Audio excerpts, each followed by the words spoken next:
Concept आता है spherical lenses, यानी कि रिफ्रैक्शन स्फेरिकल लेंसेज से किस तरह से होगा। सो लेंसेज जो है वो दो तरह के होते हैं, convex lenses and concave lenses. Convex lens के बारे में देखते हैं सबसे पहले। ये कुछ इस तरह का होता है, थिन फ्रॉम द कॉर्नर्स, ये कॉर्नर्स यानी कि किनारों से जो है वो पतला होता है, thick eight the centre, centre से ये मोटा होता है। कन्वर्जिंग, और ये लेंस जो होता है वो कन्वर्जिंग, इसे कन्वर्जिंग लेंस भी कहा जाता है क्योंकि ये जो भी लाइट रेज होती है उन्हें एक पॉइंट पर कन्वर्ज इकट्ठा कर देता है इसलिए। ठीक है, अब देखते हैं कनकेव लेंस के बारे में। ठीक है, so concave lens thick from the corners, concave lens जो है वो कॉर्नर्स पे थिक यानी कि मोटा होता है, thin at the centre, centre से ये पतला होता है as compare to corners, corner से पतला बीच में होगा ये। ठीक है, और इसे डाइवर्जिंग लेंस भी कहा जाता है, क्यों? क्योंकि ये जो भी लाइट रेज होती हैं उनको दूर दूर कर देता है, इसलिए ये डाइवर्जिंग लेंस भी कहलाता है। अब देखते हैं कॉन्वेक्स लेंस और कॉनकेव लेंस की कुछ प्रॉपर्टीज के बारे में। सो कॉन्वेक्स लेंस और कॉनकेव लेंस दोनों ही बाईफोकल लेंस होते हैं, यानी कि इनके दो दो फोकस होते हैं। ठीक है, जो लेफ्ट साइड में फोकस होता है उसे F1 कहते हैं और C1 इसका सेंटर ऑफ कर्वेचर होता है लेफ्ट साइड में। ठीक है, और ये फोकस और C1 जो है सेंटर ऑफ कर्वेचर जो है वो इस वाले सरफेस का होता है।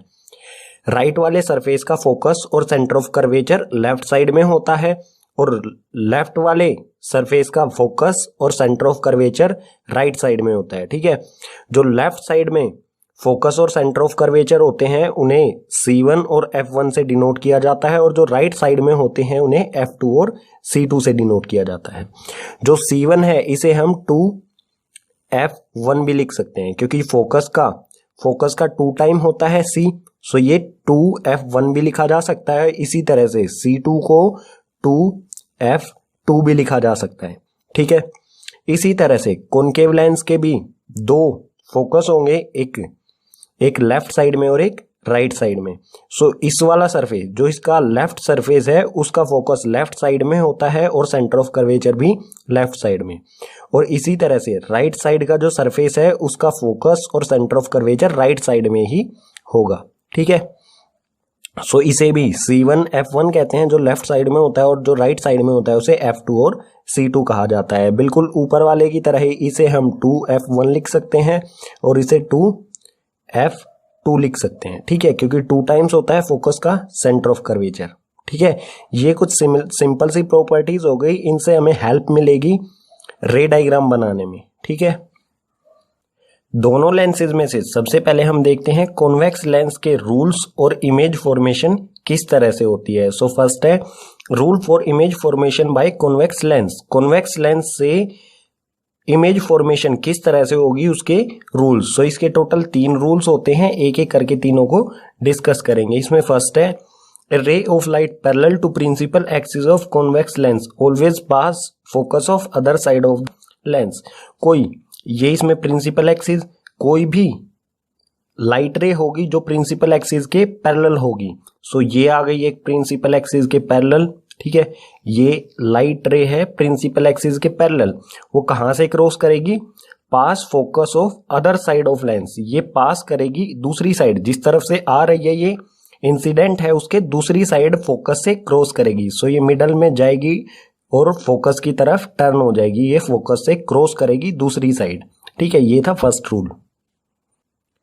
सेकंड रूल है इसमें a ray of light passing through the focus will emerge parallel to principal axis of reflection. कोई लाइट रे है जो फोकस से आ रही है, ठीक है, फोकस से इंसिडेंट है तो वो प्रिंसिपल एक्सिस के पैरेलल हो जाएगी रिफ्लेक्शन के बाद।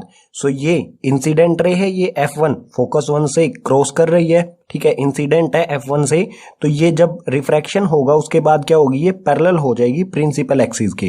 ठीक है, सो ये हो जाएगी रिफ्रैक्टेड रे जो कि प्रिंसिपल एक्सिस के पैरेलल है। ठीक है, थर्ड और लास्ट रूल है इसका कॉन्वेक्स लेंस का, a ray of light passing through the optical centre will pass without any deviation.